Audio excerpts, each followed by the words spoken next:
Welcome back. We have explored gentleness and honesty, two crucial elements for building strong relationships.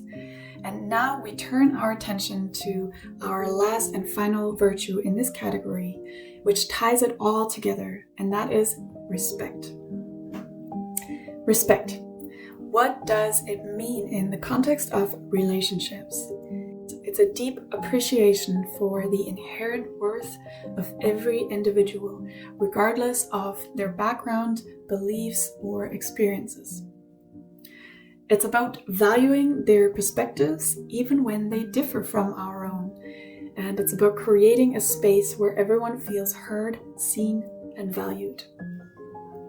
Now, why is respect so essential for meaningful connections? Because without it, relationships are shallow and fragile. Respect is the foundation on which trust, understanding, and empathy are built. It allows us to bridge differences and to learn from one another and to create a sense of belonging. It is what transforms a mere acquaintance into a true connection. Personally, I have found that practicing respect, especially when I disagree with someone, can be challenging. It's easy to dismiss someone's opinion that I don't align with, but I'm learning that true respect requires active listening and a genuine attempt to really understand the other person and where they're coming from, even if I don't agree with them ultimately. It's about recognizing their humanity even in the midst of disagreement. A shining example that I have found for respect, though the Little House books also depict the prejudices of the time they were written in, is Laura Ingalls Wilder from Little House on the Prairie. Growing up on the prairie, Laura learned the importance of respecting all forms of life, from the smallest wildflower to the largest animal. She also learned to respect the different cultures she encountered, even when those cultures were very different from her own. And while the books reflect the attitudes of the time, they also show Laura's growing understanding and appreciation for the people around her. Laura's respect for others wasn't just about tolerance, though.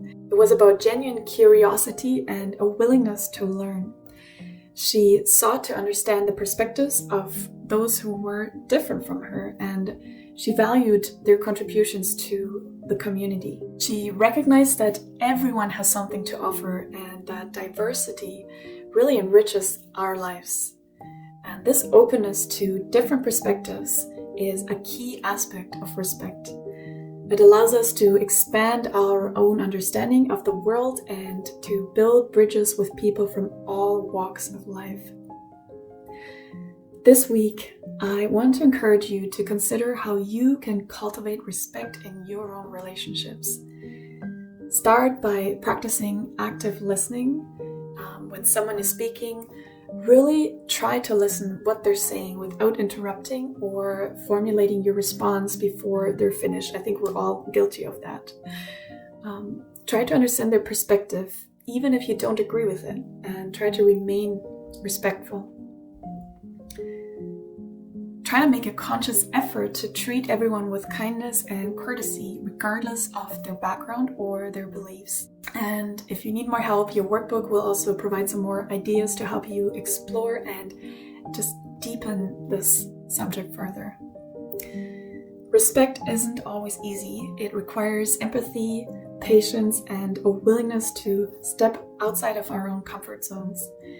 But it is essential for building meaningful connections. It's the key to creating a more inclusive and compassionate and understanding world. And just like Laura Ingalls Wilder, we all have the capacity to cultivate respect within ourselves.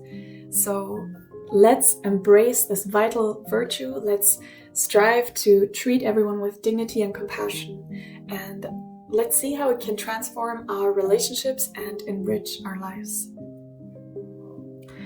Now, as we conclude our exploration of building meaningful connections, let's move on to the next section, our final section of our journey, where we will focus on making a positive impact on the world around us.